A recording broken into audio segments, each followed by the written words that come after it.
వైసీపీని steel plant కోసం ఎవరు పోరాటాలు చేయమన్నారని, స్టీల్ ప్లాంట్ ప్రైవేటీకరణ జరుగుతుందని ఆ పార్టీ దుష్ప్రచారం చేస్తోందన్న సీఎం చంద్రబాబు వ్యాఖ్యలకు YCP MLC Botsa Satyanarayana counter ఇచ్చారు.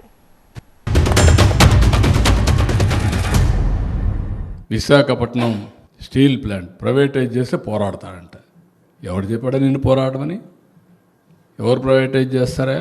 డెఫినెట్గా కొన్ని గవర్నమెంట్లు అన్నీ కూడా కొన్ని సర్వీసులు అవుట్సోర్సింగ్ చేసుకుంటారు సమర్థత పెంచడానికి. మళ్ళీ 12,000 కోట్ల రూపాయలు ఇచ్చి ఇప్పుడు ముందుకు తీసుకుపోతున్నాం. ఇలాంటి దౌర్భాగ్యమైన పార్టీని ఎప్పుడు చూడలేం. స్టీల్ ప్లాంట్ మొన్న ఎప్పుడు చూస్తారు?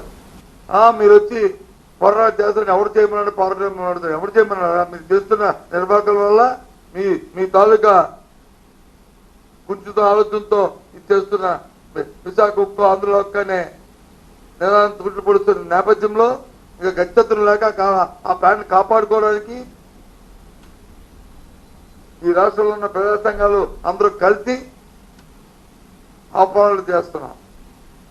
చంద్రబాబు నాయుడు గారు ఏదో మీ ప్రాపకం కోసం లేకపోతే మీ మీద వచ్చి మిమ్మల్ని ఇందులో పెట్టడం కోసం చేయట్లే.